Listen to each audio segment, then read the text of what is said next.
Amém. Vamos abrir lá em Tiago 1.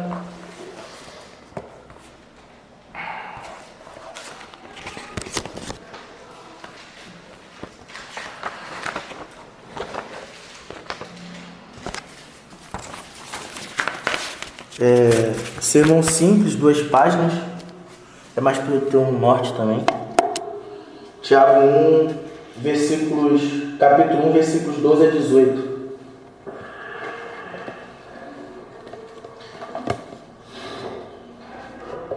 Deus nos abençoe nesta aula, nos dirija para a honra e glória do nome dele, a bem das nossas almas e da pregação do Evangelho. Em nome do Senhor Jesus, amém. Tiago 1, 12 a 18. Título na Almeida Revista Atualizada de 93. A origem do pecado. Bem-aventurado o homem que suporta com perseverança a provação. Porque, depois de ter sido aprovado, receberá a coroa da vida, a qual o Senhor prometeu aos que o amam. Ninguém, ao ser tentado, diga: sou tentado por Deus. Porque Deus não pode ser tentado pelo mal, e Ele mesmo a ninguém tenta. Ao contrário, cada um é tentado pela sua própria cobiça, quando esta o atrai e seduz. Então, a cobiça, depois de haver concebido, dá à luz o pecado. E o pecado, uma vez consumado, gera a morte. A origem do bem. Não vos enganeis, meus amados irmãos. Toda boa dádiva e todo dom perfeito são lá do alto, descendo do Pai das luzes, em quem não pode existir variação ou sombra de mudança. Título da mensagem é expositiva, mas eu escolhi um título: Vencendo as Tentações. A nível de introdução, existe uma técnica na teologia que é a respiração bíblica. É mais ou menos como no meio popular, a pessoa diz: pô, fulano de tal respira engenharia, hein?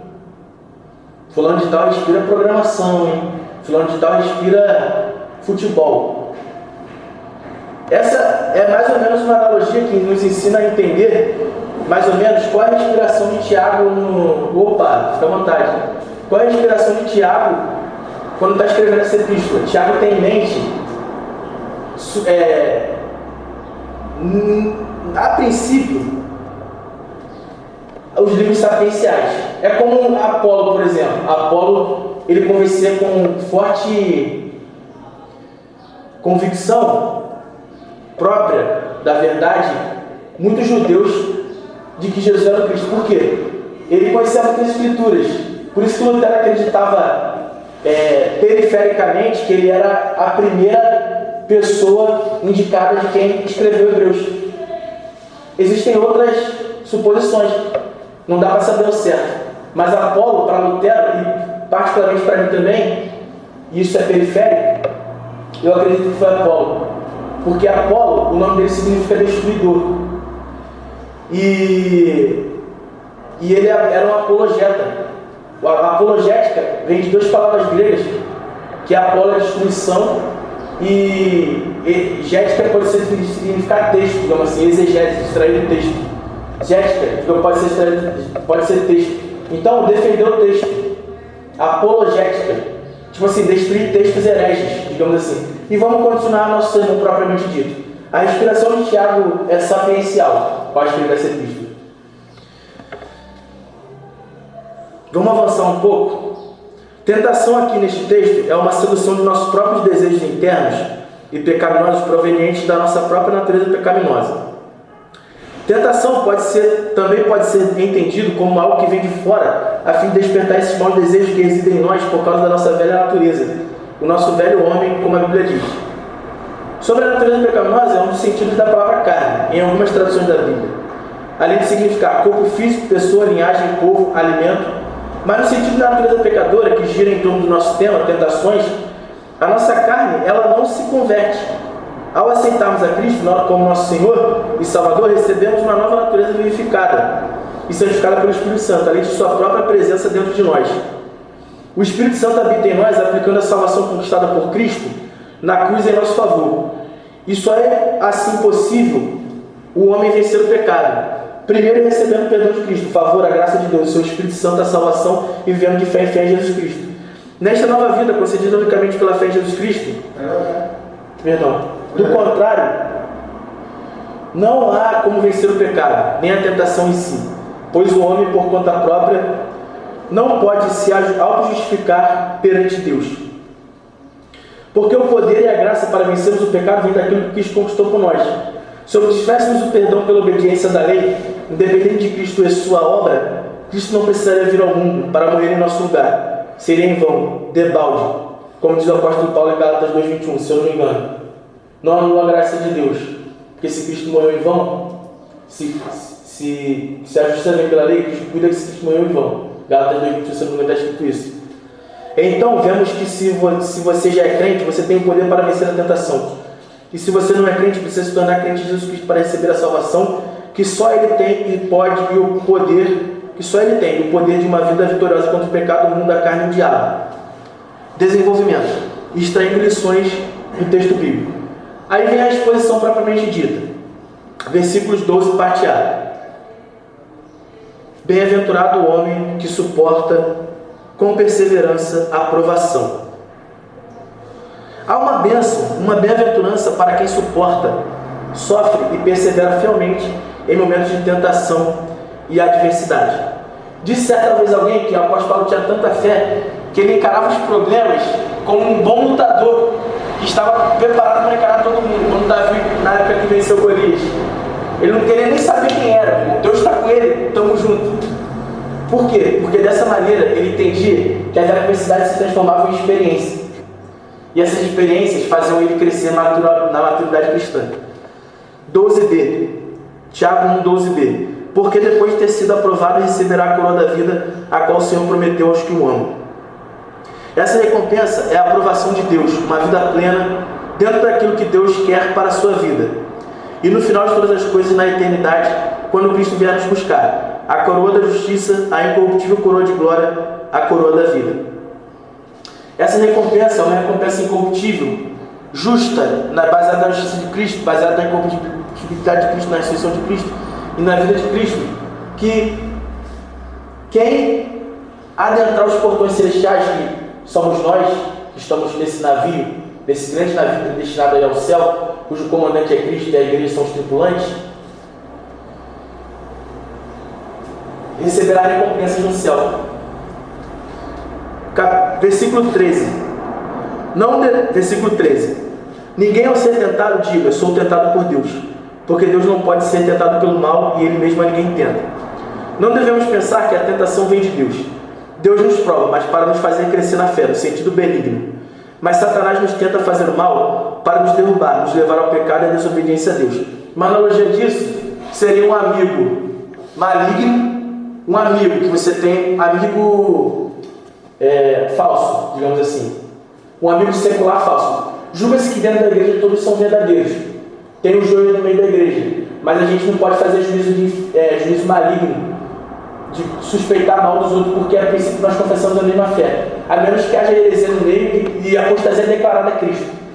Mas enfim, Satanás é o falso, como diz o pastor José Wellington, estelionatário. E Deus é o bom Pai Celestial que nos dá provas para que nós sejamos aprovados. E quando nós somos aprovados, Ele nos faz repetir para que nós aprendamos até ganharmos maturidade e vencermos na determinada área.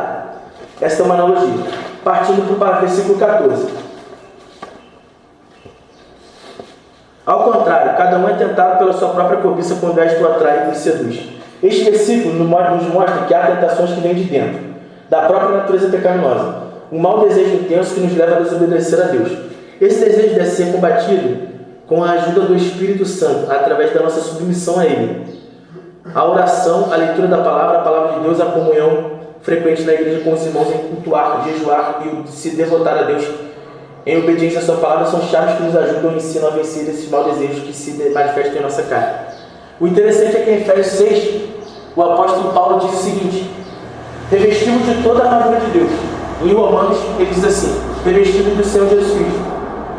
E no ensino do Novo Testamento era nos indicado nos revestidos do Espírito Santo.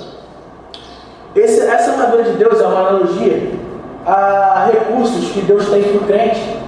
Não poderíamos imaginar que Deus é um Deus falho. Deus é incorruptível, onisciente, onipresente, onipotente, pleno em tudo, e Deus, verdadeiro e único. É em três, em um e um em três. O que acontece é que a maior parte do problema vem de nós. E que a maior parte em nos ajudar vem de Deus.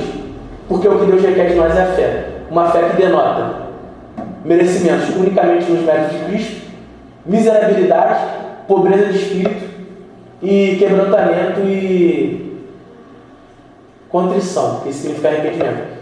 É o caminho da vitória, a fé em Cristo e na sua palavra. Versículo 15. Está partindo do versículo 16 a 18. Versículo 15. Então a cobiça, depois de haver concebido, dá à luz o pecado. E o pecado, uma vez consumado, gera morte. O pecado é concebido em nossa mente de maneira muito rápida. Se dermos brecha para ele, não podemos brincar com o pecado. Deve ser tratado como algo sério. A libertação dos nossos pecados foi o motivo de Cristo ter vindo a este mundo e morrido em nosso lugar. Em Romanos 6, o apóstolo Paulo nos ensina isso. Que Cristo nos libertou do pecado para vivermos uma vida de santificação ao nosso Deus. Somos servos de Cristo e não pertencemos mais a nós mesmos como quando vivemos sem Deus, antes de nos convertermos a Ele. Em Romanos 6, 22 e 23 diz: agora, porém, libertados do pecado, transformados em servos de Deus, tendes o vosso fruto para a santificação e, por fim, a vida eterna. Porque o salário do pecado é a morte, mas o dom gratuito de Deus é a vida eterna em Cristo Jesus nosso Senhor. A última sentença desse versículo nos ensina o seguinte: alma que pecar, essa morrerá. E que o pecado original e intrínseco ao ser humano, a sua velha natureza, é uma universalidade que acontece em todos os seres humanos. E não só na esfera do ser humano, mas nos cosmos, na esfera do universo. Sendo que, porque o salário do pecado é a morte, nos indica que quando o crente peca, mesmo deliberadamente, há uma ruptura, um cansaço físico e mental desgastoso e desgostoso que entristece o Espírito Santo e leva a essa morte espiritual, que no sentido do crente é uma coisa ruim. Aqui o apóstolo Paulo está usando no sentido genérico, porque eu entendo que o crente não se perde, o verdadeiro crente. Ele é sempre movido pelo Espírito ao arrependimento. Só que a Bíblia não dá margem para você pecar. Por isso que o apóstolo Paulo fala dessa maneira, que é uma maneira enfática, que nos leva à reverência e santo temor. Porque o pecado contínuo e deliberado é algo terrível, que atrasa nosso crescimento espiritual, que nos leva ao cansaço físico e mental, que nos traz uma condição horrível.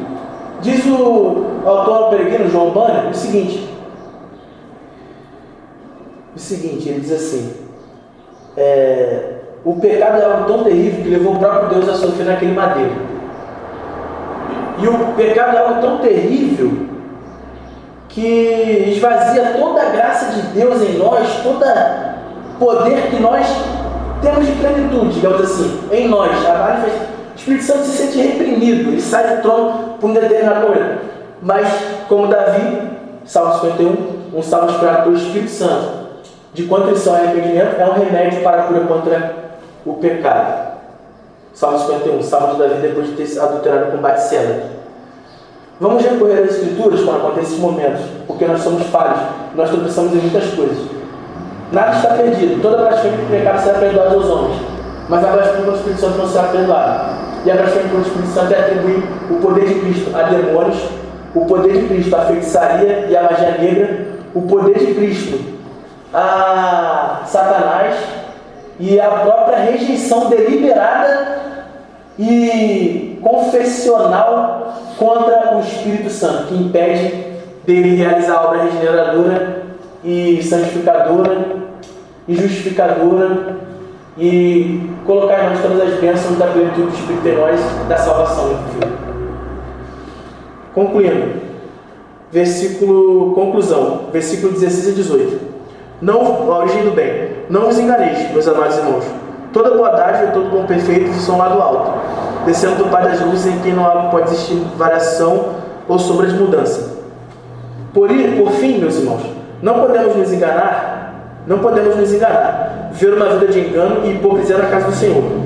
A santificação é a vontade de Deus para a nossa vida. Devemos nos revestir de toda a natureza de Deus e nos fortalecermos nele para vivermos uma vida vitoriosa em meio à tentação. Busque ao Senhor, não desista. Saiba que nós, crentes em Cristo, vivemos pela fé, andamos pela fé e vivemos e vencemos o mundo pela fé. Todas as coisas de Deus são boas, perfeitas e agradáveis. Ele se agradará sempre de nós se estivermos sempre com esse propósito, de sermos fiéis e leais a Ele em toda e qualquer circunstância. Ele nos fez novas criaturas, nos gerou de novo, ou seja, nos regenerou para vivermos uma vida abundante, uma vida plena e restaurada dentro da sua vontade, através da sua palavra. Algumas referências bíblicas. Vou ler duas para encerrar. Hebreus 2,18. Um pouco antes de Tiago, uma epístola antes de Tiago. Hebreus 2,18. Pois, naquilo que ele mesmo sofreu, tendo sido tentado, é poderoso para socorrer os que são tentados. O título na revista atualizada, no versículo 5, Jesus, coroado de glória, sumo sacerdote idôneo, preparado e compassivo, cheio de compaixão. E o último versículo, Gálatas 6,1. Gálatas, que eu acho muito parecido, brincadeira assim, para descontrair. Galac, né? Não, uma vez chegou um negócio lá em casa, tipo, notícia dos irmãos estavam meio legalistas aí, eu falei pro meu pai, e esses aí são os Gálatas, pai, os Gálatas brincando aqui, trocadilho, para descontrair. Que eu ouvi dizer que os Gálatas eram celtas, era Europa, né? É um povo tipo pagão antigo, né? Celta, né? Tem a ver com folclore pagão, né? Viking, né? Eu ouvi dizer, não tenho certeza, vale a pesquisa. Origem dos Gálatas, celtas, vale a pesquisa. Gálatas 6,1. Leia pra gente, Gabriel. Gálatas 6,1.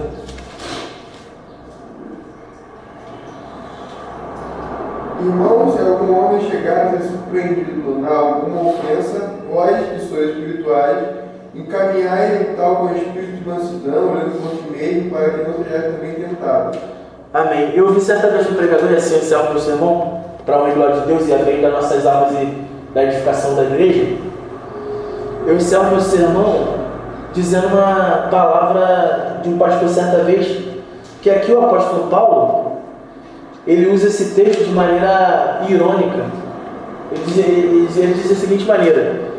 Aí é uma interpretação, ele era professor de hermenêutica, tá?